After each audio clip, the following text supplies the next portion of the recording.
سورہ انعام ہے شیخ۔ سورہ ہاں انعام، سورۃ الفاتحہ کے بعد سورۃ الانعام، اس کے بعد سورۃ الکہف، اس کے بعد سورۃ سبا، اس کے بعد سورۃ فاطر۔ یہ 5 سورتیں ہیں جو حمد سے شروع ہوتی ہیں۔ جی سورہ فاتحہ، سورہ انعام، سورہ کہف۔ تو اللہ تبارک و تعالیٰ نے کہا الحمدللہ رب العالمین، کہ ساری تعریفیں اللہ تبارک و تعالیٰ ہی کے لیے ہیں۔ ہر قسم کی حمد اور ثنا اور تعریف کا مستحق اللہ رب العالمین ہے، کیونکہ کس کی بھی اگر تعریف کی جائے مخلوق میں، حقیقت میں وہ تعریف کس کی طرف لوٹتی ہے؟ اللہ تبارک و تعالیٰ ہی کی طرف لوٹتی ہے۔ اللہ تبارک و تعالیٰ ہی، یعنی مخلوق کے پاس جو کچھ ہے وہ سب خالق کا دیا ہوا ہے۔ تو اس لیے کوئی بھی آدمی جب کوئی بھی چیز کرتا ہے یا یہ کرتا ہے، اس کے اندر وہ طاقت، وہ قوت، وہ سمجھ، وہ عقل، وہ چیز اس کے خالق نے جو اس کو عطا کی، اس کے خالق نے جو اس کو دیا ہے۔ تو اسی لیے ہمیشہ، اور اس لیے اللہ تعالیٰ کے پاس سب سے بہترین کلام، احب الکلام الی اللہ کیا ہے؟ اللہ تبارک و تعالیٰ کی تعریف ہے۔ اور جو کلمات جو محبوب ہیں اللہ تبارک و تعالیٰ سب سے پسندیدہ جو کلمات ہیں وہ کیا ہے؟ الحمدللہ، سبحان اللہ والحمد للہ ولا الہ الا اللہ واللہ اکبر۔ تو الحمدللہ اللہ تعالیٰ کی جو ہے تعریف ہے۔ تو حقیقت میں جو ہے یہ اللہ تبارک و تعالیٰ کی حمد جو ہے یہ بہت ہی بڑی چیز ہے۔ تو ہمیشہ بندے کو چاہیے کہ اللہ تبارک و تعالیٰ کی حمد جو ہے بیان کرتا رہے۔ رب العالمین، تو رب کسے کہتے ہیں؟ رب کے بہت سارے معنی ہیں عربی کے اندر۔ رب کا معنی جو ہے خالق، مالک، مدبر ہے۔ خالق، رازق، مالک اور مدبر، تو یہ جو ہے رب کا معنی ہے، یعنی جو پروردگار کے معنی میں ہے، یعنی ربوبیت اسی کے لیے، یعنی ہر چیز کا رب جو ہے وہی، اس لیے کہا رب العالمین، تمام جہانوں کا۔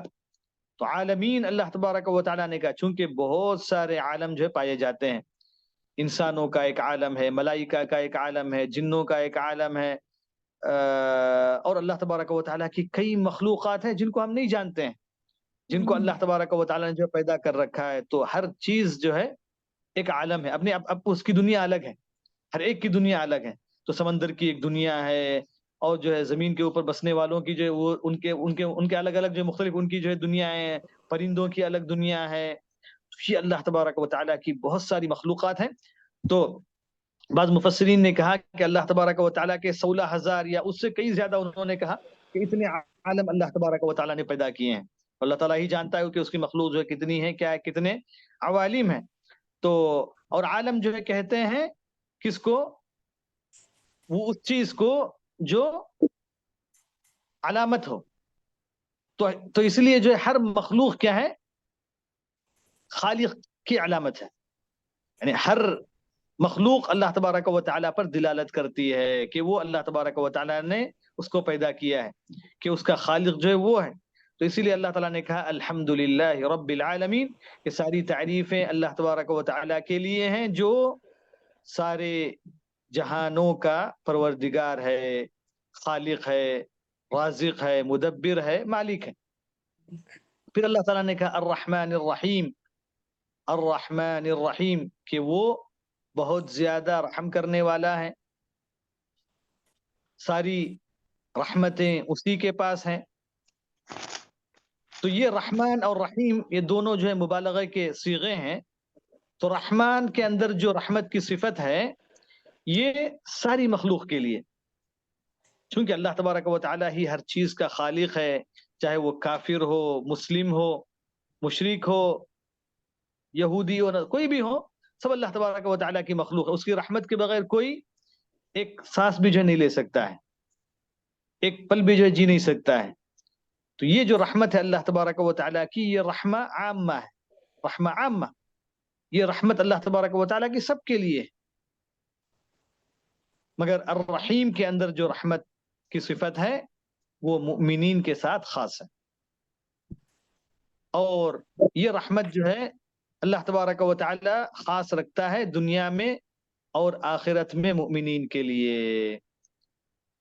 تو یہ رحمان کا جو لفظ ہے یہ اللہ تبارک و تعالیٰ کے ساتھ خاص لفظ ہے. مخلوق میں کسی کو رحمان نہیں کہا جائے گا اور کسی کے لیے رحمان نام رکھنا بھی جائز نہیں ہے. مگر بعض لوگ جو افسوس کیا ہے، بعض لوگ جو اپنا نام جو صرف رحمان رکھتے ہیں. عبد الرحمن ٹھیک ہے، رحمان کا بندہ، رحمان اللہ تبارک و تعالیٰ ہے اس کا بندہ، مگر صرف بعض لوگ جو رحمان جو رکھتے ہیں نام، نہیں، یہ جو ہے غلط ہے. رحمان صرف اللہ تبارک و تعالیٰ ہے، یہ اسی کے لیے لائق ہے، چونکہ رحمت کی جو صفت ہے اس کے اندر وہ ساری مخلوق کو شامل ہے. یہ بندے کے اندر بندہ اس کا مستحق نہیں ہے، بندے کے لیے وہ نام جو ہے جائز نہیں ہے، وہ نام اللہ تبارک و تعالیٰ کے لیے خاص ہے. مگر رحیم جو ہے کوئی الگ رکھ سکتا ہے، کوئی حرج نہیں ہے. رحیم اللہ تبارک و تعالیٰ نے نبی کریم صلی اللہ علیہ وسلم کو رحیم کہا بالمؤمنین رؤوف الرحیم، بالمؤمنین رؤوف الرحیم. تو یہ رحمان جو ہے خاص ہے اللہ تبارک و تعالیٰ کے لیے، رحیم جو ہے عام ہے، سب جو ہے رکھ سکتے ہیں. اور رحمان کے اندر جو صفت ہے وہ عام ہے، اور رحیم کی صفت جو ہے اللہ تبارک و تعالیٰ کی، یہ مؤمنین کے لیے خاص ہے. پھر اللہ تعالیٰ نے کہا مالک یوم الدین، کہ یوم جزا کا وہ مالک ہے. اللہ تبارک و تعالیٰ نے اپنی تعریف کروائی کہ مالک یوم الدین، یوم جزا کا جو ہے وہ مالک ہے. دین یعنی جزا اور بدلہ، تو جزا کے دن کا وہ مالک ہے، یعنی اسی کا اختیار ہے اس دن جو کسی کی کچھ نہیں چلے گی. اللہ تعالیٰ نے جو دنیا میں کسی کو جو ہے سلطنت دی ہے، کسی کو ملک دیا ہے، کسی کو حکومت دی ہے، کسی کا مالک جو بنایا ہے، پر حقیقت میں مالک کون ہے؟ اللہ تبارک و تعالیٰ ہی ہے. اس کے اندر دو جی شیخ الا من اذن له الرحمن وقال صوابا، انصاف کے دن کا مالک. ہاں جی. تو اللہ تبارک و تعالیٰ جو ہے انصاف کے دن کا مالک. نے کہا وما ادراک ما یوم الدین ثم ما ادراک ما یوم الدین یوم لا تملک نفس لنفس شیئا والامر یومئذ للہ. تو سارا اللہ تبارک و تعالیٰ ہی کے لیے اس دن ہوگا. یعنی کوئی یعنی دنیا میں جو بھی جتنا بھی بڑا کیوں نہ ہو، کتنا بڑا، یعنی سبحان اللہ، انبیاء کیوں نہ ہو، اولیاء کیوں نہ ہو، بزرگ کیوں نہ ہو، نیک کیوں نہ ہو، شہداء کیوں نہ ہو، ہر ایک کیا ہوگا اس دن؟ کچھ نہیں کرے گا جب تک اللہ تبارک و تعالیٰ جو اس کو اجازت نہ دے، جب تک اللہ تبارک و تعالیٰ جو اس کا فیصلہ نہ کرے، جب تک اللہ تبارک و تعالیٰ اجازت نہ دے، کوئی اللہ تبارک و تعالیٰ کے سامنے بول نہیں سکے گا. اللہ تبارک و تعالیٰ کوئی بات نہیں کر سکے گا. اللہ تبارک و تعالیٰ کی جو ہے عظمت ہے، اللہ تبارک و تعالیٰ کی شان ہے. تو وہی جو ہے جزا کے دن کو لانے والا بھی ہے، جزا کے دن کے اندر سزا و جزا کا بھی مالک بھی وہی ہے، اور ہر ایک کی جنت و جہنم کا فیصلہ کرنے والا بھی وہی ہے. پھر اللہ تعالیٰ نے اپنی آپ لوگ پلیز اپنا مائک میوٹ کر دیجئے. اپنا تعارف بیان کرنے کے بعد اللہ تبارک و تعالیٰ نے کہا کہ ایاک نعبد و ایاک نستعین، ایاک نعبد و ایاک نستعین. تو ایاک نعبد و ایاک نستعین یہ بہت ہی عظیم آیت ہے اس سورت کے اندر. بعض جو مفسرین علماء کرام نے کہا کہ سارے قرآن کا خلاصہ سورۃ الفاتحہ ہے، اور سورۃ الفاتحہ کا خلاصہ ایاک نعبد و ایاک نستعین، ایاک نعبد و ایاک نستعین ہے. تو یہ حقیقت میں جیسے اللہ تبارک و تعالیٰ نے کہا کہ میں نے سورۃ الفاتحہ کو میرے اور میرے بندے کے درمیان تقسیم کر دیا ہے. تو ایاک نعبد و ایاک نستعین یہ کیا ہے؟ حقیقت میں بندے کا اقرار ہے اللہ تبارک و تعالیٰ کے لیے، اس کے رب کے لیے، کہ ہم تیری ہی عبادت کرتے ہیں اور تجھی سے مدد طلب کرتے ہیں. تو یہاں پر دیکھیں کتنی بڑی بات ہے کہ اللہ تبارک و تعالیٰ جو اتنی عظیم صفات کا مالک ہے، ہر قسم کے حمد کا جو ہے مستحق ہے، ساری چیزیں جو اسی کے پاس ہیں، تو عبادت کا مستحق بھی کون ہے؟ وہی ہے. ہر قسم کی عبادت کے لائق جو ہے وہی ہے. عبادت میں کسی اور کا کوئی حصہ ہرگز ہو نہیں سکتا ہے، کیونکہ جب جو ہے وہی رب ہے، سارے جہانوں کا پالنے والا، روزی دینے والا، ان کو کھلانے پلانے والا، ان کا خالق، اور جو ہے رحمتیں اسی کے پاس ہیں، عظمتیں اسی کے پاس ہیں، ہر چیز کا مالک وہی، ہر چیز اس کے پاس ہے. تو پھر مخلوق کے ہاتھ میں کچھ بھی نہیں ہے حقیقت میں. یعنی جو کچھ مخلوق کو دیا ہوا سب اللہ تعالیٰ کا ہے. اللہ نبی کو نبی کس نے بنایا، ولی کو ولی کس نے بنایا، پیر کو پیر جو کس نے بنایا، یہ ساری جو کرامتیں، یہ سارے معجزات، یہ ساری جو ہے عظمتیں دینے والا کون ہے؟ سب وہی ہے، سب اسی کے ہاتھ میں ہے. تو اس لیے جو مخلوق سے آدمی اپنے دل کو نہ لگائے، مخلوق سے اپنے تعلق کو نہ جوڑے، بلکہ مخلوق اور اس ان خصوصیات کو دینے والا جو رب ہے اس سے جو اپنے دل کو لگائے۔ تو اس لیے یہ اقرار ہر بندے سے جو نماز کے اندر لیا گیا کہ وہ جو کہے کہ ایاک نعبد و ایاک نستعین، ہم تیری ہی عبادت کرتے ہیں اور تجھی سے مدد مانگتے ہیں۔ تو یہ کیا ہے؟ توحید الوہیت ہے۔ اس سے پہلے جو کچھ تھا وہ توحید ربوبیت تھا، کیونکہ اللہ تبارک و تعالی رب ہے، سارے جہانوں کا رب ہے، پالنہار ہے، رحمان ہے، رحیم ہے، مالک ہے۔ تو یہ سب کیا ہے؟ اللہ تبارک و تعالی کی ربوبیت ہے۔ مگر یہ ایاک نعبد و ایاک نستعین یہ کیا ہے؟ افعال جی توحید الوہیت، بندوں کے کام ہے۔ اوپر کا جو تھا وہ اللہ تبارک و تعالیٰ کے جو اعمال ہیں، اس کے جو افعال ہیں، ایاک نعبد و ایاک نستعین یہ بندوں کے اعمال ہیں۔ تو بندوں کا اقرار ہے کہ ہم تیری ہی عبادت کرتے ہیں، اور عبادت ہر وہ چیز جس کے بارے میں اللہ تعالیٰ نے قرآن مجید میں حکم دیا ہے، جس کو اللہ تبارک و تعالیٰ پسند کرتا ہے، جن کے کرنے سے راضی ہوتا ہے، خوش ہوتا ہے، تو وہ کیا ہے؟ عبادت ہے۔ تو وہ ساری چیزیں اللہ تعالیٰ ہی ان کا جو مستحق ہے۔ اللہ کو چھوڑ کر کسی اور کے لیے کیا جائے تو وہی شرک ہے، اور شرک جو ہے سب سے بڑا گناہ ہے۔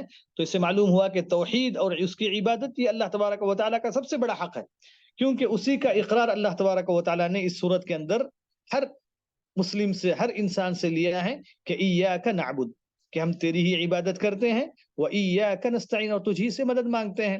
تو عبادت جب تک اللہ تبارک و تعالیٰ کی مدد نہیں ہوگی، کوئی بندہ اللہ تبارک و تعالیٰ کی عبادت نہیں کر سکتا ہے۔ تو اس لیے عبادت پر مدد کرنے والا، عبادت کی توفیق دینے والا، عبادت کے لیے راستہ پیدا کرنے والا سب اللہ تبارک و تعالیٰ ہی ہے۔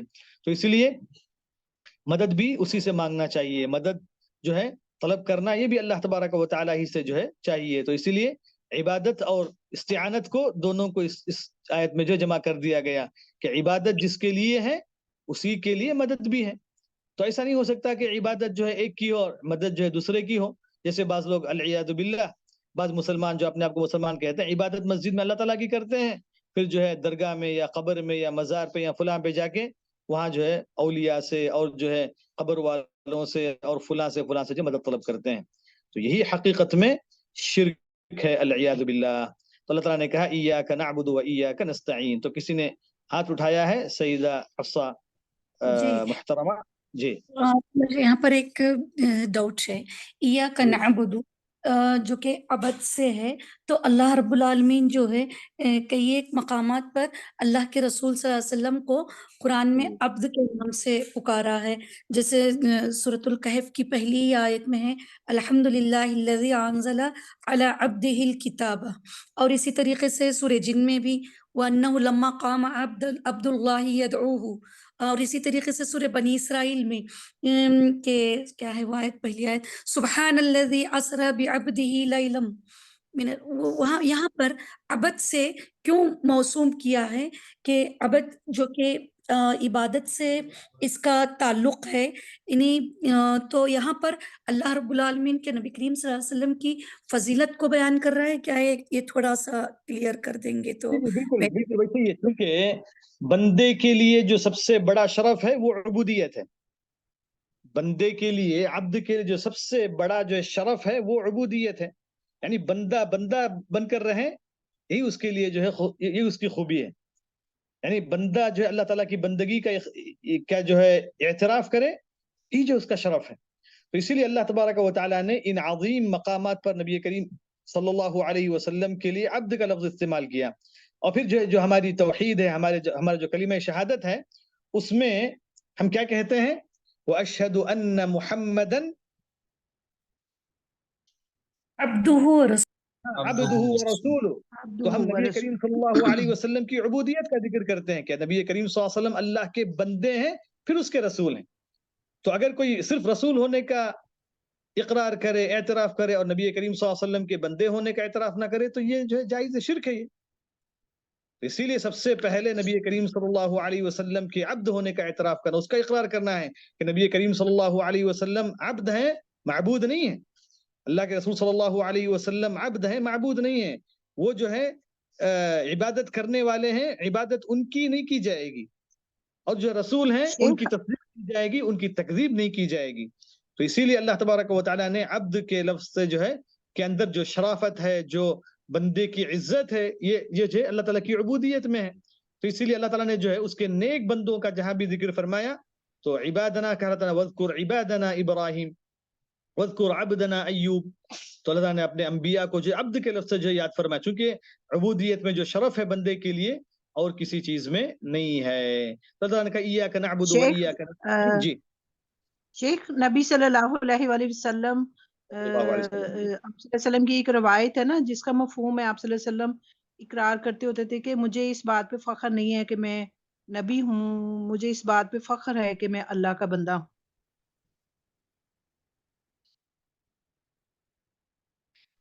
دیکھیے اب مجھے حدیث کا تو یہ علم نہیں ہے کہ حدیث کا نص کیا ہے، لفظ کیا ہے، مگر یہ کہ جو ہے کئی ایک نبی کریم صلی اللہ علیہ وسلم کی دعاؤں میں اگر آپ دیکھیں گے کہ نبی کریم صلی اللہ علیہ وسلم کا سید الاستغفار ہے، اس میں کیا کیا اقرار ہے؟ اللہم انت ربی انت لا ربی الہ لا الہ الا انت خلقتنی خلقتنی انا عبدک. ہاں وانا عبدک خلقتنی وانا عبدک، تو میرا خالق ہے، میں تیرا بندہ ہوں. اور پھر جو دعا ہے جو غم اور ہم کے وقت پڑھنے کی، اللہم انی عبدک ابن عبدک ابن امتک. تو اس طریقے سے کئی جو ہے دعائیں ہیں جن کے اندر نبی کریم صلی اللہ علیہ وسلم جو ہم کو سکھائے نبی کریم صلی اللہ علیہ وسلم، اس کے اندر اسی کا لفظ، اسی کا ذکر ہے. تو بندہ جو ہے اپنی بندگی کو جتنا ثابت کرے گا اللہ تبارک و تعالیٰ کے پاس، اتنا اس کا مقام دنیا اور دنیا والوں میں اور اللہ تبارک و تعالیٰ کے پاس اتنا اونچا ہوگا. اسی لیے عبودیت جو ہے یہ بہت بڑا مقام ہے، اور عبودیت کے بہت سارے مقام ہیں. تو اسی لیے ابن القیم رحمہ اللہ تعالیٰ کی جو معروف جو ہے ایک کتاب ہے مدارج السالکین بین منازل ایاک نعبد و ایاک نستعین. تو جو حقیقت میں اللہ تعالیٰ کے نیک لوگ ہیں تو ان کے جو مقامات ہیں وہ اسی کے اندر ہیں، ایاک نعبد و ایاک نستعین. تو مدارج السالکین یہ ابن القیم رحمہ اللہ تعالیٰ کی کتاب ہے، وہ اس آیت کی تفسیر ہے. وہ پوری کتاب جو 400 صفحات پر مشتمل ہے، وہ صرف جو سورۃ الفاتحہ کی تفسیر ہے یا اس آیت کی جو ہے تفسیر ہے. اللہ اکبر. تو بہرحال یہ بہت عظیم آیت ہے، پورے قرآن کا خلاصہ ہے ایاک نعبد و ایاک نستعین. تو اللہ تبارک و تعالیٰ نے خود اس صورت کے اندر جو ہے ہم تمام کو اس کی حمد سکھائی، اس کی تعلیم دی کہ کیسے بندے کو اللہ تعالیٰ سے جو سوال کرنا چاہیے، پہلے کیا بولنا چاہیے، کیسے اللہ تبارک و تعالیٰ کے دربار میں حاضر ہونا چاہیے. پھر اللہ نے کہا اہدنا الصراط المستقیم، بندے کو کہا کہ تم کہو اہدنا الصراط المستقیم کہ اے ہمارے رب تو ہم کو سیدھے راستے کی طرف رہنمائی فرما، ہم کو سیدھے راستے پر قائم فرما، سیدھے راستے پر باقی رکھ، سیدھے راستے پر پوری زندگی جو قائم رکھ، کیونکہ تیری ہدایت کے بغیر جو ہے ہم ہدایت پر آنے والے نہیں ہیں. اللہ تعالیٰ جس کو ہدایت نہ دے وہ ہدایت پر نہیں آ سکتا، اس کو تعالیٰ گمراہ کر دے العیاذ باللہ، اس کو ہدایت دینے والا کوئی نہیں ہے. ومن یضلل اللہ فما له منها. تو اسی لیے بندے کو ہدایت کا ہمیشہ جو اللہ تعالیٰ سے سوال کرتے رہنا چاہیے. انسان جو ہے کتنا بھی متقی کیوں نہ ہو، کتنا پرہیزگار کیوں نہ ہو، کتنا بڑا فلاں فلاں فلاں فلاں کیوں نہ ہو، جب تک اللہ تبارک و تعالیٰ کی ہدایت اس کے ساتھ نہ ہو یا اللہ تبارک و تعالیٰ اس کے لیے ہمیشہ ہدایت پر جو ہے یہ نہ رکھے، تو کوئی بندہ جو ہے اللہ تعالیٰ کے پاس ہدایت پر نہیں ہو سکتا ہے. تو اس لیے جو ہے ہر نماز کے اندر ہم کو، بلکہ ہر رکعت کے اندر ہدایت کا سوال کرنے کا حکم دیا گیا کہ اہدنا الصراط المستقیم، کہ اے ہمارے رب ہم کو سیدھے راستے پر قائم رکھ، یعنی سیدھے راستے کی طرف رہنمائی. پھر اسی طریقے سے سیدھے راستے پر چلانا اور سیدھے راستے پر مرتے دم تک قائم رہنا، یہ سب اللہ تبارک و تعالیٰ کی جو ہے بڑی نعمتیں ہیں. جی پھر اللہ نے کہا صراط الذین انعمت علیہم. تو صراط مستقیم کیا ہے، اس کا تعارف اللہ تعالیٰ نے کہا صراط الذین انعمت علیہم، کہ یہ جو ہے ان لوگوں کا راستہ ہے جو جن پر اللہ تبارک و تعالیٰ نے نعمتیں برسائیں، جن پر اللہ تعالیٰ نے اپنی نعمتوں کا کرم فرمایا، جن کو اللہ تعالیٰ نے جو قبول کر لیا، جن کو اللہ تبارک و تعالیٰ نے پسند کر لیا، تو یہ ان کا راستہ ہے. تو اسی لیے اب اس سے معلوم یہ ہوا کہ اگر ہم کو ابھی اللہ تبارک و تعالیٰ کی رضا حاصل کرنا ہے، ہم کو اللہ تعالیٰ کے جو ہے کہ محبوب اگر بننا ہے، تو ہم کو ان لوگوں کا راستہ اختیار کرنا پڑے گا جو ہم سے پہلے اس دنیا کے اندر اس راستے پر قائم ہو چکے تھے، یا جو اس دنیا سے اس پر جو رہ کر جو جا چکے ہیں. تو وہ کس کا راستہ ہے؟ انبیاء کا راستہ ہے،